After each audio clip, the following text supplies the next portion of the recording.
আসসালামু আলাইকুম। আজকে আমি হঠাৎ করেই ঘুরতে চলে গিয়েছিলাম ঈশ্বরদী কৃষি গবেষণা ইনস্টিটিউটে।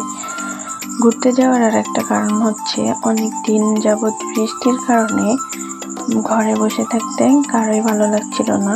বাচ্চা থেকে বড় সবার বিরক্ত চলে আসছে। তো কৃষি গবেষণা ইনস্টিটিউটের ভিতরে চলে আসছি। এখানে প্রায় 200 প্রজাতির গাছ রয়েছে। রাস্তার দুপাশে পেঁপে গাছ সহ বিভিন্ন রকমের ফুল গাছ, ফল গাছ, অনেক রকমের গাছই আমরা দেখতে পাবো। সব মিলিয়ে ভালো লাগার একটি জায়গা। কিছু সময় একান্তে বসে কাটানো যাবে, এতে প্রাকৃতিক ছোঁয়া মনকে রিফ্রেশ করে দেবে। আরো একটা বিষয় হলো, প্রকৃতির মাঝে থাকলে বোঝা যায় আল্লাহ তাআলা কত সুন্দর করে আমাদেরকে এই প্রকৃতি উপহার দিয়েছে। যদি মন থেকে একটু অনুভব করি তাহলেই বুঝতে পারা যায় যে আল্লাহ কত সুন্দর করে সৃষ্টি করেছেন। আল্লাহর অশেষ নিয়ামত, আলহামদুলিল্লাহ।